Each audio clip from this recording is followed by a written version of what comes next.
বিগত দিনে কি হয়েছে আমি এটা মানে আনতে চাই না, তবে আমি মনে করি এই 12টা ক্লাবই আমাদের দেশের ক্লাব।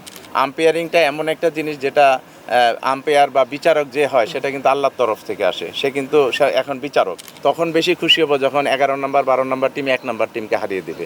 তারা এতটাই আনন্দিত যে মানে ভাষায় প্রকাশ করা যায় না যে লিগের খেলা হচ্ছে, এটাই হলো বড় প্রাপ্তি আমাদের। কারো কোনো চয়েস নেই, সবগুলি টিম হলো বাংলাদেশের টিম, সবগুলি টিম ক্রিকেট বোর্ডের টিম। সুতরাং এখানে আবাহনীকে মোহামেডানকে এটা না, এটা আমাদের টিমগুলি সব আমাদের, এটা ওই দলের এই দলের ওই ব্যক্তির এই ব্যক্তির এই কনসেপ্ট থেকে আমরা দূরে সরে এসেছি। না, পরিস্থিতিটা আপনারা দেখছেন যে মানে প্রকৃতির উপরে কারোই হাত নেই, এটা মানে আমাদের যদি হাত থাকতে তাহলে আমরা হয়তো ওইভাবেই খেলাগুলি এনশিওর করতাম। বাট আনফর্চুনেটলি এই রেইনি সিজনে খেলা শুরু হয়েছে, এটা জানেন বিভিন্ন চড়াই উতরাই করে বিভিন্ন সমস্যার কারণে ক্লাবগুলিও খেলতে মানে মানে অস্বীকৃতি জানিয়েছিল। তো এখন ধরেন সবাই আসছে, সব ক্লাবগুলি আসছে খেলতে, এটা হলো বড় কথা। এবং এই খেলাগুলি যাতে কোনো ইন্টারাপ্ট না হয় সেই জন্য আমরা রিজার্ভ ডেও রেখেছি, যদি কোনো কারণে বৃষ্টিতে আজকে খেলা না হয় কালকে হবে এই খেলাটা।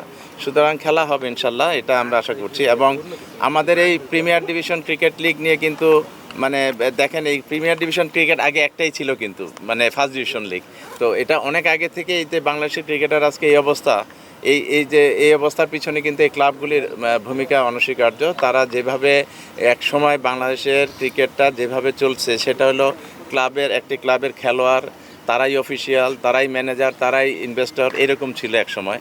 এবং এটার থেকে আস্তে আস্তে আস্তে আস্তে আমাদের এই পর্যায়ে এসছে। সুতরাং এই খেলাটা না হওয়া বাংলাদেশের ক্রিকেটের জন্য একটি লজ্জাকর বিষয় হয়ে যেত, কিন্তু আলহামদুলিল্লাহ আমরা যেটা একটু দেরিতে হলো আমরা শুরু করেছি। আমাদের 2-3 মাস দেরি হয়ে গেছে এই লিগটা শুরু করতে, বাট ফরচুনেটলি আমরা শুরু করতে পারছি, এটা হলো বড় কথা।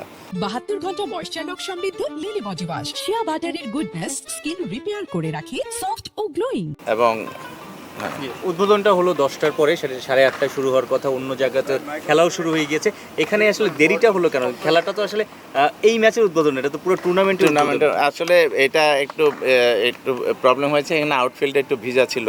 তো আমরা চেয়েছিলাম যে খেলার ঠিক পূর্ব মুহূর্তে আমরা এটা শুরু করব, সেই জন্য একটু দেরি হয়ে গেছে। বাট আলহামদুলিল্লাহ এখান থেকে আমরা উদ্বোধনটা শুরু করলাম আর কি। প্রতিমন্ত্রী আমিনুল হক এবং বিসিবি সভাপতি তামিম ইকবাল দুজনেরই এখানে থাকার কথা ছিল। হ্যাঁ, দুজনে। তামিম ইকবাল আসতেছে, তামিম ইকবাল মনে হয়তো 11টার দিকে চলে আসবে এখানে। আর প্রতিমন্ত্রী তার একটা বাইরে, ঢাকার বাইরে একটা অ্যাসাইনমেন্ট আছে, সেটা চেষ্টা করেছিল এখানে রাখার জন্য, বাট ওখানে এমন ইম্পর্টেন্ট আরও 2-3টি জায়গায় প্রোগ্রাম আছে, সেই জন্য সে এটা ইগনোর করেছে। বিসিবি সভাপতি তো আসলে এটা উদ্বোধন করার কথা ছিল। হ্যাঁ, বিসিবি সভাপতি একটু দেরি হয়ে গেছে। আর আমাদের সভাপতি সাহেব আমাকে ফোন করেছিল একটু আগে যে আমি আসতেছি, হয়তো 10:30 11টার ভিতরে চলে আসবে মাঠে ইনশাল্লাহ। বাবু ভাই, প্রতিমন্ত্রীর আসার কথা ছিল, উনি আটকে গেছেন, ঢাকার বাইরে যাচ্ছে।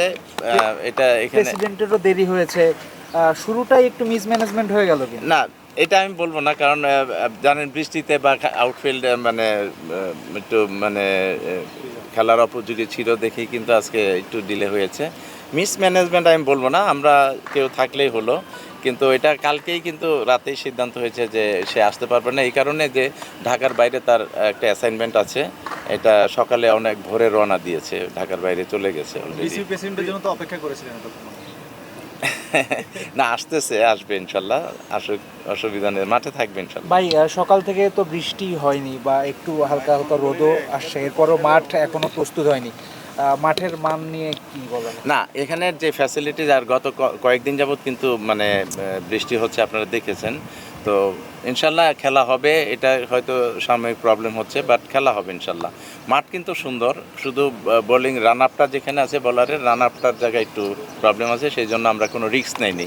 কারণ আমাদের এখানে যারা খেলছে সবাই কিন্তু জাতীয় দলের অনেক খেলোয়াড় আছে, এবং তাদের ব্যাপারে কোনো রিস্ক নেওয়া আমাদের ঠিক হবে না। সুতরাং আমরা এই রিস্কটা নিইনি।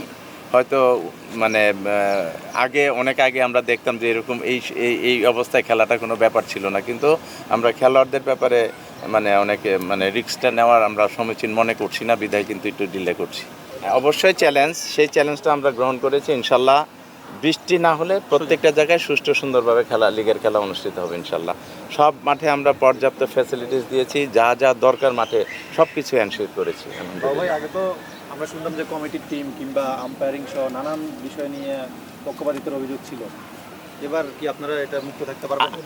বিগত দিনে কি হয়েছে আমি এটা মানে আনতে চাই না, তবে আমি মনে করি এই 12টা ক্লাবই আমাদের দেশের ক্লাব, এই 12টা ক্লাবই ক্রিকেট বোর্ডের ক্লাব।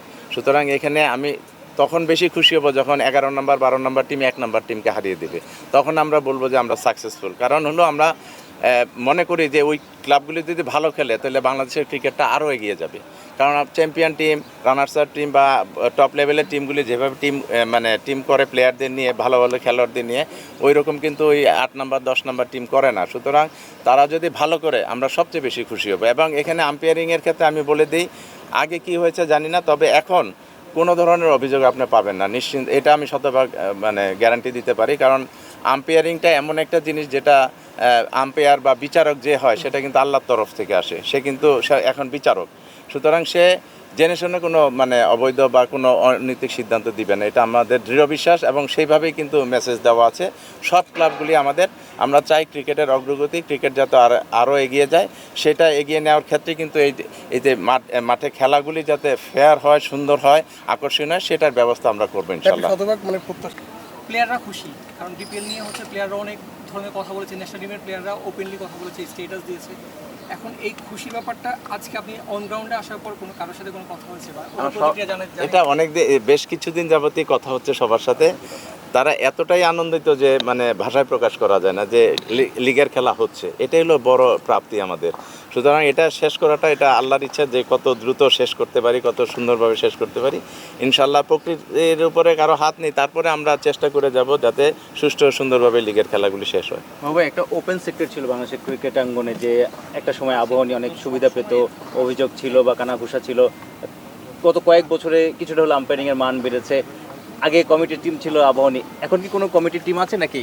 এটা আমি সিসিডিএমের প্রথম মিটিংয়ে আমি এই কথাটা আমি বলেছি যে আমাদের এখানে কারো কোনো চয়েস নেই, সবগুলি টিম হলো বাংলাদেশের টিম, সবগুলি টিম ক্রিকেট বোর্ডের টিম। সুতরাং এখানে আবাহনীকে, মোহামেডানকে এটা না, এটা আমাদের টিমগুলি সব আমাদের, এটা কিন্তু প্রমাণিত হয়েছে। সবাই আমাদের সাথে সবসময় ছিল, এখনও আছে। এখানে কাউকে হেয় করা, কারো এটা ওই দলের, এই দলের, ওই ব্যক্তির, এই ব্যক্তির, এই কনসেপ্ট থেকে আমরা দূরে সরে এসেছি আলহামদুলিল্লাহ। আমরা আমাদের ক্লাবগুলিকে আরও যাতে এই খেলোয়াড়রা আরও ভালো খেলে এবং একটা ভালো পরিবেশে খেলা অনুষ্ঠিত হয়, সেটার এনশিওর আমরা করবো ইনশাল্লাহ।